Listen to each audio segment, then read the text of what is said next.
Hello दोस्तों, स्वागत है आपका अपना YouTube channel to the point में। आज हम एक बार फिर से बात करेंगे डिपार्टमेंट ऑफ एटॉमिक एनर्जी के बारे में, डीएई के बारे में, जिसमें फुल मेडिकल प्रोसेस को जानेंगे। जो भी कैंडिडेट्स जो एमटीएस यानी एसएससी 2022 और 2023 के थ्रू एसएससी एमटीएस में डीएई मिला है, और D department of atomic energy के बहुत सारे यूनिट है। जो भी यूनिट मिला है उसमें एक पोस्ट आती है वर्क असिस्टेंट ए।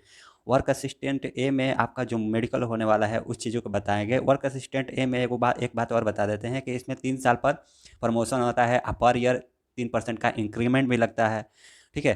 ये जो इसका वर्क प्रोफाइल जो आप देखना चाहते हैं वो डिस्क्रिप्शन बॉक्स में एक वीडियो है, जिस वर्क असिस्टेंट यानी एमटीएस का जो वर्क प्रोफाइल है डीआई के अंडर में, सारे यूनिट के अंडर में, जैसे कि आईजी कार, बीआरसी, एनएफसी आपका हो गया, जीएसओ हो गया। ठीक है। ये बहुत सारे यूनिट है, उनके बारे में हम बताए हैं। वर्क प्रोफाइल और क्वालिफिकेशन के आधार पर आपका वर्क प्रोफाइल निर्धारित होता है। ऐसा नहीं है कि आपसे जो नेचर ऑफ ड्यूटी दिया गया है, bathroom cleaning, use cup cleaning, ऐसा कुछ नहीं होता है। ठीक है। नेचर ऑफ ड्यूटी लेकिन आपकी यही रहेगी, लेकिन आपका जो वर्क प्रोफाइल जो रहेगा वो आपके हायर क्वालिफिकेशन के ऊपर डिपेंड करता है। और एक चीज़ और है कि आपका जो सेक्शन इंचार्ज है उसके ऊपर भी डिपेंड करता है। ठीक है। तो हम यहाँ पर बात करेंगे मेडिकल के बारे में। तो मेडिकल का आपका फुल प्रोसेस सबसे पहले बता देते हैं कि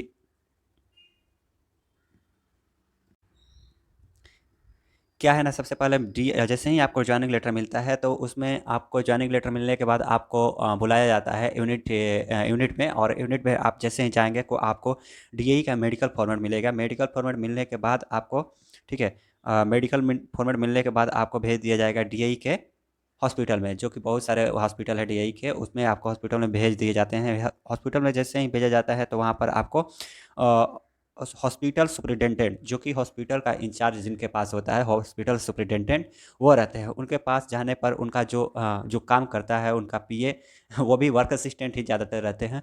वो आपका फॉर्म लेकर और हॉस्पिटल सुपरिटेंडेंट के पास दिखाते हैं कि हाँ ये लड़का आया है ज्वाइनिंग के लिए, इसका मेडिकल प्रोसेस स्टार्ट करने के लिए। वो उनसे सिग्नेचर लेते हैं। सिग्नेचर लेने के बाद क्या होता है कि आपको रजिस्ट्रेशन ऑफिस में भेजा जाता है। रजिस्ट्रेशन ऑफिस में आप जाएंगे तो वहाँ पर आपकी पर्ची कटेगी। एक साथ 3 या 4 डॉक्टर की पर्ची काटी जा सकती है।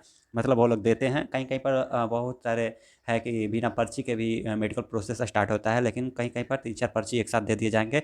उस हिसाब से आप जो जो पर्ची में लिखा है, जैसे कि मान लीजिए ऑर्थो का पर्ची दे दिया, ऑर्थो डॉक्टर का, फिर सर्जन का, या फिर आपका तीत का डॉक्टर का दे दिया। उस डॉक्टर के केबिन में आपको जाना है। डॉक्टर के केबिन में जाने से पहले सबसे पहले आपको क्या करा लेना है, जो वैक्सीन वाला होता है ना, वैक्सीन का आपको दोनों डोज कंपलसरी है। ठीक है। आप दोनों डोज लिए रहेंगे। ठीक। दूसरा चीज़ क्या होता है कि आपको ज्वाइनिंग से पहले 48 घंटे पहले का आरटीपीसीआर चाहिए। वो ज्वाइनिंग लेटर में आपका लिखा रहेगा। ठीक है। कहीं कहीं पे लिखा भी रहेगा, कहीं में नहीं लिखा भी रहेगा, ये ऐसा नहीं रहता है। लेकिन आरटीपीसीआर आपको मेल कर दिया जाएगा कि आप मेरा आरटीपीसीआर लेकर ही आइए 48 घंटे पहले के। एक चीज़ और आपको बता देते हैं कि इसके लिए आरटीपीसीआर के लिए आपको घबराना नहीं है। क्या है ना कि आरटीपीसीआर जहाँ डीएई का हॉस्पिटल है ना, उसके बगल में टाउन के अगल बगल बहुत सारे हॉस्पिटल है, वहाँ पर भी आपको आरटीपीसीआर की सुविधाएं मिल जाती है, जो कि चार्जेबल होती है।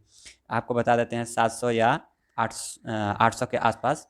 ठीक है। 700 या 800 के आसपास रुपया लेते हैं, और आरटीपीसीआर बनाकर वो 24 घंटे के अंदर में दे देते हैं। तो घबराने की बात नहीं है। आरटीपीसीआर आप लेकर ही सुपरिटेंडेंट के पास जाइएगा तो बेहतर रहेगा। ठीक है। अगर नहीं भी लेकर जाते हैं तो आप सुपरिटेंडेंट के पास चले जाइए, और रजिस्ट्रेशन ऑफिस में अपने कटाने के बाद आपको पर्ची, उसके बाद क्या होता है कि आप आरटीपीसीआर के लिए अप्लाई कर सकते हैं। यानी जो भी बाहर में हॉस्पिटल है या उनके ऑथराइज पर्सन है उसके थ्रू आप कर सकते हैं।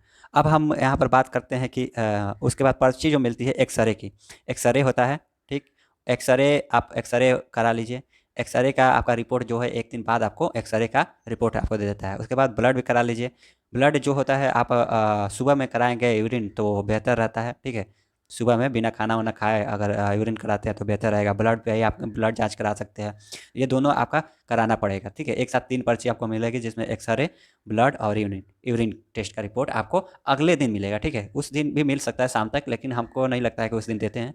बहुत सारी जगह पर जो अगले दिन आपको रिपोर्ट दे देंगे। अब अगले दिन क्या करना है, अगले दिन आपको ड्यूटी मेडिकल ऑफिसर, या उसी दिन भी आप ड्यूटी मेडिकल ऑफिसर के पास जाएंगे, उसका पर्ची आप कटा लीजिएगा, या फिर आपका ऑटोमेटिक भी मशीन रहती है वहाँ से भी कट जाता है। लेकिन आपका कार्ड नहीं बना होने की वजह से आपको वहाँ से नहीं कटेगा, आपको रजिस्ट्रेशन ऑफिस में ही जाना पड़ेगा। ड्यूटी मेडिकल ऑफिसर का आप वहाँ का पर्ची लेने के बाद ड्यूटी मेडिकल ऑफिसर के पास जाएंगे तो वहाँ पर क्या होता है कि आपका ब्लड प्रेशर चेक किया जाएगा, ठीक है। ब्लड प्रेशर चेक किया जाएगा, हार्ट बीट चेक किया जाएगा, ये सारी चीज़ें जो होती है आपका वहाँ पर वेट भी आपका चेक किया जाएगा, ठीक है। वेट है, हाइट है, ये सारी चीज़ें आपको चेक करके वहाँ पर जो फॉर्मेट है उसमें लिख कर वो साइन कर देता है, ठीक। ये तो हो गया ड्यूटी मेडिकल ऑफिसर का वर्क। अब क्या है ऑडियोमेट्री। ऑडियोमेट्री में क्या होता है आपको बता देते हैं। ऑडियोमेट्री में आपके कान में हेडफोन लगा लिए जाते हैं, कान में हेडफोन लगा दिए जाएंगे, ठीक है। कान में आपके हेडफोन लगा दिए जाते हैं। उसके बाद क्या किया जाता है कि आपको शीशे के एक अंदर और बाहर एक जो डॉक्टर है, जो टेक्नीशियन उसका है, वो आपको एक पी पी की आवाज़ जारी करेगा, जिसमें वो पूछेगा कि सुनाई दे रहा है किस कान में, लेफ्ट राइट पूछेगा। अगर वो हाथ उठाएगा कि लेफ्ट वाले में सुनाई दे रहा है, राइट वाले में सुनाई दे रहा है, उस हिसाब से आपको हाथ उठाकर बताना है कि हाँ लेफ्ट वाले में सुनाई दे रहा है, राइट वाले में सुनाई दे रहा है, ठीक है। पी पी की आवाज़ उसमें आता है। मतलब ये प्रक्रिया 10-12 बार वो करेगा। अगर उसमें आप सक्सेस हो जाते हैं तो ठीक है, आपका ऑडियोमेट्री ठीक है, यानी सुनने की शक्ति जो है वो आपकी ठीक है। यहाँ तक ऑडियोमेट्री का भी रिपोर्ट आपको मिल जाएगा। उसके बाद क्या होता है ऑर्थो और आई का।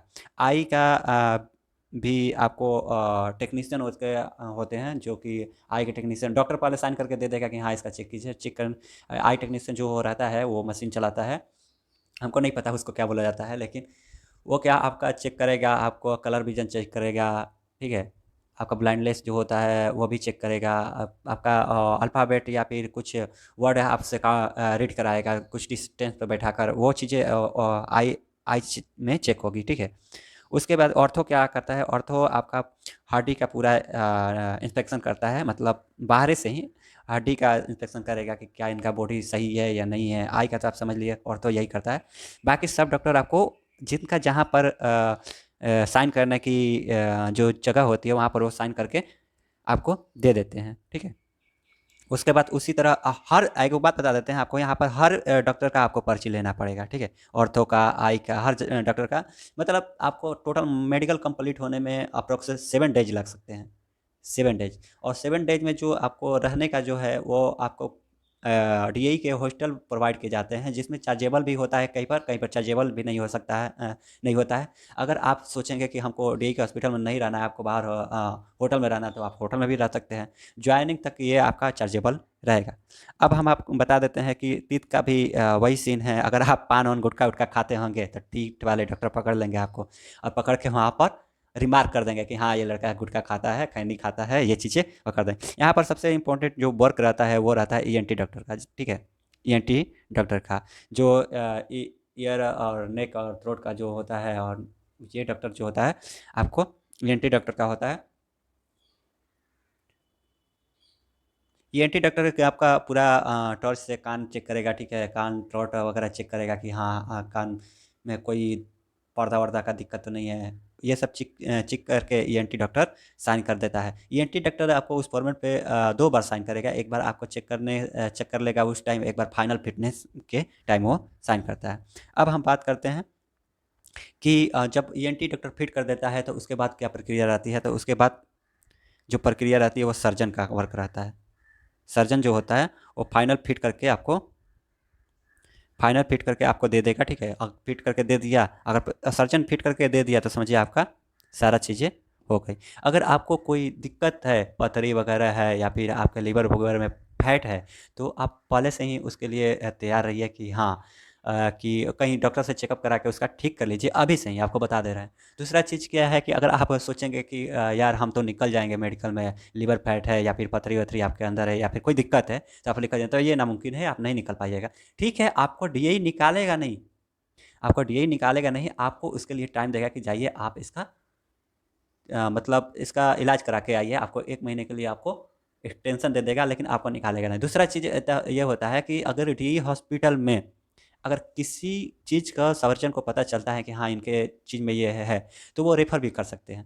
रेफ़र कहाँ करेंगे वो आपको बता देते हैं। जो भी डीएई सेलेक्ट हॉस्पिटल है, सीएचएस जैसे कि बहुत सारे हैं, वो उसके उसके यहाँ वो लोग रेफ़र कर देते हैं। फिर वहाँ पर भी थोड़ी बहुत भाग दौड़ आपको करनी पड़ेगी। फिर वहाँ से आप अगर वहाँ पर जाने पर आप सही पाए जाते हैं, यानी फिट पाए जाते हैं, तो फिर यहाँ पर आपको डी हॉस्पिटल में रिपोर्ट करना पड़ेगा। रिपोर्ट करने के बाद ये फाइनल फिट का आपको रिपोर्ट दे देंगे। उसके बाद आपको जाना है फिर सुपरिटेंडेंट के पास, ठीक है। सुपरिटेंडेंट फाइनल फिटनेस पर साइन कर देगी, मोहर, और हर जगह मोहर भी लगेगा, ये भी समझिए, हर जगह मोहर और हर जगह साइन आपकी ज़रूरी है। जो जो डॉक्टर आपको साइन करेंगे वो मोहर भी लगाएंगे, ठीक है। ये सुपरिटेंडेंट आपको क्या करेंगे कि फाइनल फिटनेस का आपको दे देंगे, और फाइनल फिटनेस होने के बाद आप सारे कागज़ को लेकर, यानी जो आपका यूरिन रिपोर्ट है, ब्लड रिपोर्ट है, एक्सरे है, ठीक है, कोविड है, आरटीपीसीआर, ये सारे चीज़ को लेकर आप ज्वाइनिंग के टाइम जाएंगे,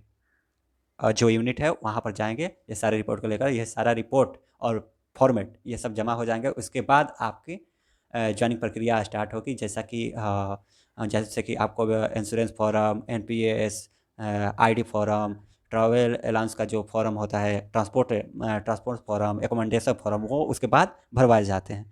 तो इस वीडियो में इतना ही है। अगर आप मेरे चैनल पर नए हैं तो इतना मेहनत कर रहे हैं, आपको चैनल को सब्सक्राइब कर दीजिए, वीडियो को लाइक शेयर जरूर कीजिए, ताकि और को भी फ़ायदा मिल पाए इसका, ठीक है। तो मिलते हैं तब तक अगले वीडियो में, तब तक के लिए धन्यवाद, थैंक यू।